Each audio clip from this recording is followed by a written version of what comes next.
greatest comeback story in birding ever, and today we get to see it.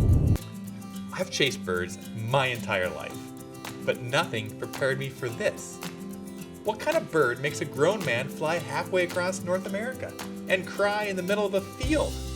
The answer lies in a once-in-a-lifetime encounter with one of the rarest birds alive. But this trip turned out to be more than just checking a box. I hit detours, I made friends, and experienced a moment I'll never forget. Want to feel what I felt? Grab your life list, let's jump in. I've always dreamt of seeing a wild whooping crane. The Jim, the number one, the whooping crane. I flew halfway across Canada just to cry over a bird. Not just any bird, but one that was almost extinct. There were just 15 left in the 1940s. Today, I'm in rural Saskatchewan watching a few of the last 800 whooping cranes left on Earth. Hi, I'm Rick. I've always dreamt of seeing a whooping crane in the wild. And when Tourism Saskatchewan reached out to me, now like a year and a half ago, to see their wild birding stories, I knew whooping cranes had to be stop number one. The only time to see them in Saskatchewan is in September and October, when they're stopping in these farmers' fields to rest and refuel. Otherwise, they're way up north in their breeding grounds, which is inaccessible, or they're in Texas on their wintering grounds on these remote islands, hard to get to. So this is the time to see them. It's the greatest comeback story in birding ever, and today we get to see it. The whooping cranes almost became extinct because people kept hunting them. Imagine this 5-foot tall bird that's loud and white, easy to see. You shoot it. That's what they did back then.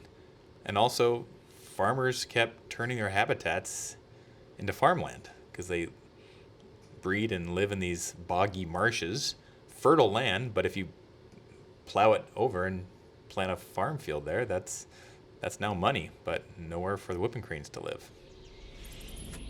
A bird you might confuse with the whooping crane is the sandhill crane. It shares the same name, but they're totally different birds.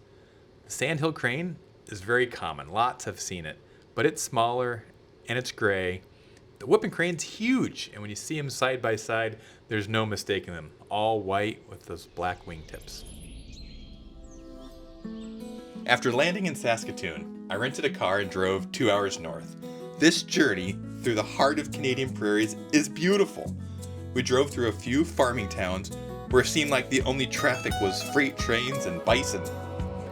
At one point, we took a cable ferry that glided across the North Saskatchewan River.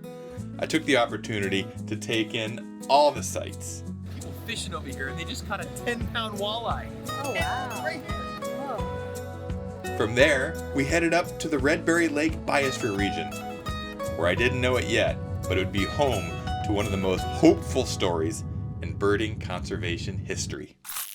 We woke up before sunrise so that we could get out to the fields to see the whooping cranes where they're roosting or sleeping. But, of course, because we got there in the dark, I got so distracted by birds that were about to go to sleep. Good morning from Saskatchewan. There's a great horned owl hooting as well. So I'm super distracted. Owls or cranes? Owls or cranes? Always, I'm here with Mike, my trusty tour guide from Redberry Biosphere region. It's a UNESCO heritage site. What do they call that? Yeah. He's gonna help me find whooping cranes. So what I'm hoping is the whooping cranes will be somewhere in this wetland behind us. But yeah, we have our scopes ready, and yeah, we'll see if we can find them. We headed out on gravel roads, scanning distant fields. These birds are shy. They don't come close. So patience and optics are everything. There they were, towering white shapes, glowing in the sun. I knew what I was looking at, but just seeing them felt bigger than bird watching. But the cranes are dancing. It's so good. So cool.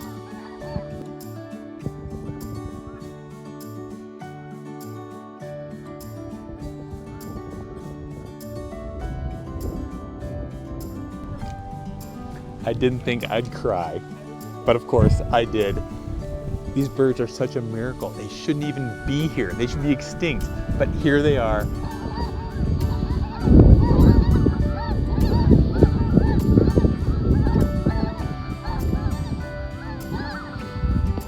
wind was blowing them sideways. Yeah. They're like walking in They're not even dancing. They're just trying to walk. What a cool spot. They're at 600 and some now, right? Well, Last I they're heard. 800 if you add up all the populations. Is it 800? But these whoopers, so the ones that go from Texas up here, there's 600. Yeah. But then there's a couple hundred in the Florida and Louisiana Right. group. So if there's 800 total wild whooping cranes. Yeah. We've seen 40. That's 5% of the world's population of whooping cranes. Yeah. I've seen now 40 of the remaining 800 whooping cranes left in the wild. That's 5% of the population right here in Saskatchewan. And they're loud, and they're big, and they're bright, and they're colorful. It's so fun to see them here. To think that they were almost extinct. This is a conservation miracle that we've brought these birds back from extinction now. So now that there's hundreds, and you can see them every year if you come to Saskatchewan. In that moment, I wasn't just watching birds, I was watching hope. We live in an era where we're losing bird species faster than we can name them. So it's heartwarming to see a time and a species where with enough conservation and love, we can then bring them back from extinction and have them here to enjoy for my generation and my kids. Look at that. Ah! They're North America's tallest bird at over 5 feet tall. And they dance, and they're loud, and they just exude joy. They've had witnesses of seeing the cranes come to their breeding grounds every spring, and the pair, like, they start trumpeting, and they start, like, it looks like they're almost like kissing each other, and they're dancing. It's like they're home. They're so excited to be there. Like, we have joy watching these birds, but these birds experience their own joy. We just get to witness it. If we can save something as fragile and rare as the whooping crane, maybe we can do the same for so many others. If the story of the whooping crane inspires you, you need to come to Saskatchewan. See it for yourself. Your heart's gonna be touched.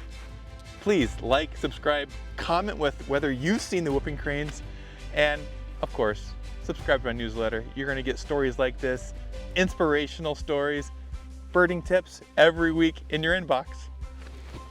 There's more to come from Saskatchewan. Tens of thousands of snow geese and some of the tiniest owls you've ever seen. You won't want to miss it. Whooping cranes! Who would have thought?